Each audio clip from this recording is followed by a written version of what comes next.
जयशंकर प्रसाद द्वारा रचित आकाशदीप कहानी का अध्ययन हम कर रहे थे। बहुत ही अच्छी कहानी है ये। तुम्हें इन लोगों ने बंदी क्यों बनाया? वणिक मणिभद्र की पाप वासना ने। तुम्हारा घर कहाँ है? जाह्नवी के तट पर। चंपानगरी की एक स्त्रीय बालिका हूँ।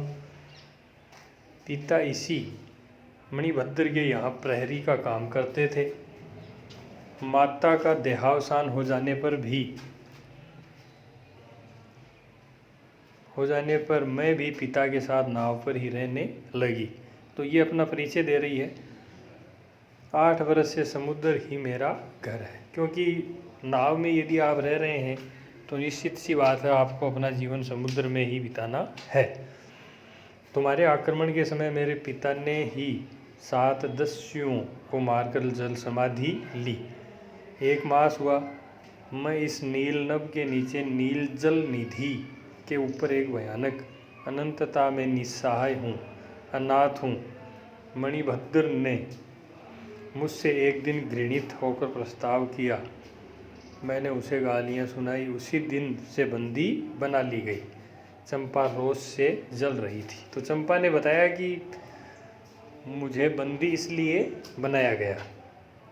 मैं भी ताम्रलिप्ति का एक स्त्रीय हूँ चंपा, परंतु दुर्भाग्य से जलदस्यु बनकर जीवन बिताता हूँ। अब तुम क्या करोगी? मैं अपने अदृष्ट को अनिर्दिष्ट ही रहने दूंगी। वह जहाँ ले जाए। चंपा की आंखें निस्सीम प्रदेश में निरुद्देश्य थीं। किसी आकांक्षा के लाल डोरे न थे। धवल अपांगों में बालकों के सदृश विश्वास था। हत्या व्यवसायी दस्यु भी उसे देखकर कांप गया।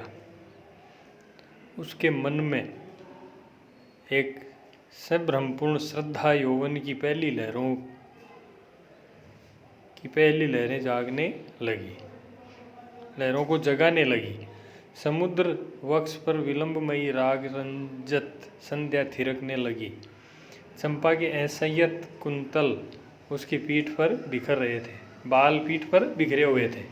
दुर्दांत दस्यु ने देखा अपनी महिमा में अलौकिक एक तरुण बालिका। वह विस्मय से अपने हृदय को टटोलने लगा। उसे एक नई वस्तु का पता चला, वह थी कोमलता। उसी समय नायक ने कहा, हम लोग द्वीप के पास पहुंच गए। बेला से नाव टकराई। चंपा निर्भीकता से कूद पड़ी। मांझी भी उतरे। बुधगुप्त ने कहा, जब इसका कोई काम नहीं है तो हम लोग इसे चंपा द्वीप कहेंगे। चंपा हंस पड़ी। तो उसने कहा कि इसका कोई नाम नहीं है तो इसका नाम हम चंपा द्वीप रख देंगे। तो फिर एक बार हंसी का माहौल बन गया। 5 बरस बाद शरद के ध्वन नक्षत्र नील गगन में झिलमिला रहे थे। चंद्र की उज्ज्वल विजय पर अंतरिक्ष में शरद लक्ष्मी ने आशीर्वाद के फूलों और खीलों को बिखेर दिया। चंपा के एक उत्सौध पर बहती हुई तरुण चंपा दीपक जला रही थी। बड़े यत्न से अभ्रक की मंजूषा में दीप धरकर उसने अपनी सुकुमार उंगलियों से डोरी खींची। वह दीपाधार ऊपर चढ़ने लगा। भोली भोली आंखें उसे ऊपर चढ़ते बड़े हर्ष से देख रही थी। डोरी धीरे धीरे खींची गई। चंपा की कामना थी कि उसका आकाशदीप नक्षत्रों से हिलमिल जाए, किंतु वैसा होना असंभव था। उसने आशा भरी आंखें फिरा ली। सामने जलराशि का रजत श्रृंगार था। वरुण बालिकाओं के लिए लहरों से हीरे और नीलम की क्रीड़ा शैल मालाएं बन रही थी और वे मायाविनी छलनाएं अपनी हंसी का कलनाद छोड़कर छिप जाती थीं। दूर दूर से धीवरों का वंशी झनकार उनके संगीत सा मुखरित होता था।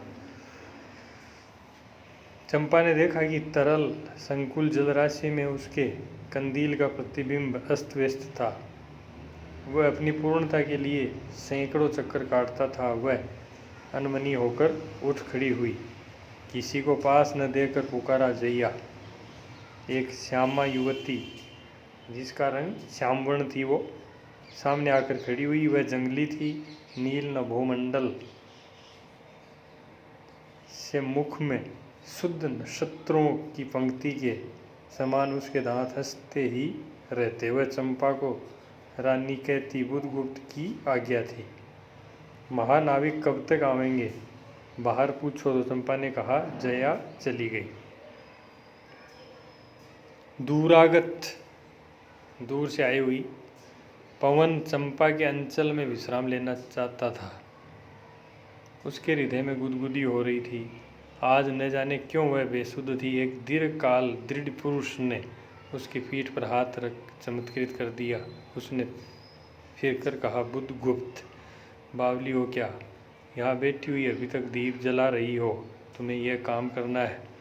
सिर निदिशाई अनंत की प्रसन्नता के लिए क्या दासियों से आकाश दीप जलवाऊं? हंसी आती है। तुम किसको दीप जलाकर पद दिखलाना चाहती हो? उसको जिसको तुमने भगवान मान लिया है। हाँ, वह कभी भटकते हैं, भूलते हैं, नहीं तो बुधगुप्त को इतना ऐश्वर्य क्यों देते?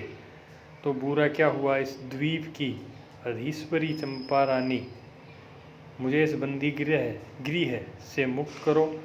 अब तो बाली, जावा और सुमत्रा का वाणिज्य केवल तुम्हारे ही अधिकार में है महानाविक। वाणिज्य मतलब व्यापार। परंतु मुझे उन दिनों की स्मृति सुहावनी लगती है जब तुम्हारे पास एक ही नाव थी और चंपा के उपकूल में पुण्य लादकर हम लोग सुखी जीवन बिताते थे। इस जल में अगणित बार हम लोगों की तरी आलोक में प्रभाती में तारिकाओं की मधुर ज्योति में थिरकती थी। नाव, तरी का मतलब नाव। बुधगुप्त उस विजन अनंत में जब मांझी सो जाते थे, दीपक बुझ जाते थे, हम तुम परिश्रम से थककर पालों में शरीर लपेट कर एक दूसरे का मुंह क्यों देखते थे? वह नक्षत्रों की मधुर छाया। तो ये पुरानी बातें हो रही हैं। तो चंपा, अब उससे भी अच्छे ढंग से हम लोग विचर सकते हैं। तुम मेरी प्राणदात्री हो, मेरी सर्वस्व हो। नहीं नहीं, तुमने दस्युव्रती छोड़ दी, परंतु हृदय वैसा ही। तो चंपा इस बात को स्वीकार नहीं कर रही है, परंतु हृदय वैसा ही अकरुण, सतृष्ण और ज्वलनशील है। तुम भगवान के नाम पर हंसी उड़ाते हो, मेरे आकाशदीप पर व्यंग्य कर रहे हो। कि तुम तो व्यंग्य कर रहे हो नाविक। उस प्रचंड आंधी में आकाश की एक एक किरण के लिए हम लोग कितने व्याकुल थे। मुझे स्मरण है, जब मैं छोटी थी, मेरे पिता नौकरी पर समुद्र में जाते थे। मेरी माता मिट्टी का दीपक बांस की पिटारी में भागीरथी के तट पर बांस के साथ ऊंचे टांग देती थी। उस समय वह प्रार्थना करती, भगवान मेरे पथ भ्रष्ट नाविक को अंधकार में ठीक पथ पर ले चलना। और जब मेरे पिता वर्षों बाद लौटते तो कहते, साध्वी तेरी प्रार्थना से भगवान ने संकटों में मेरी रक्षा की है। वह गदगद हो जाती। मेरी माँ, आह नाविक, यह उसी की पुण्य स्मृति है। मेरे पिता, वीर पिता की मृत्यु के निष्ठुर कारण जलदस्यु, हट जाओ। तो इसने कहा कि आप तो मेरे पिता की मृत्यु के निष्ठुर कारण हो, आप में दया नाम की कोई चीज़ नहीं है, आप हट जाओ। सहसा चंपा का मुख क्रोध से भीषण होकर रंग बदलने लगा। तो उसको काफ़ी क्रोध आ गया। उसको पुरानी चीज़ें जो बातें थी वो याद आ गई और कहा कि आप तो मेरे पिता की मृत्यु के निष्ठुर कारण हो, आप हट जाओ। महानाविक ने कभी यह रूप न देखा था, वह ठठाकर हंस पड़ा। तो जो महानाविक है उसने ये रूप देखा नहीं था, वो जोर से हंसने लगा। ये है क्या चंपा, तुम अस्वस्थ हो जाओगी, सो रहो, कहता हुआ चला गया। चंपा मुट्ठी बांधे उन्मादिनी सी घूमती रही। तो इसको, चंपा को उसकी बातें सुनकर काफ़ी गुस्सा आ गया और वो वहाँ घूम रही है। और महानाविक ने ये रूप पहली बार देखा, इसलिए वो भी हंस रहा है। लेकिन इसको पुरानी बातें याद आ गई और इसने कहा कि तुम मेरे पिता की मृत्यु के मुख्य या ये कहें कि निष्ठुर कारण हो तुम, आपके कारण ही वो सब हुआ था।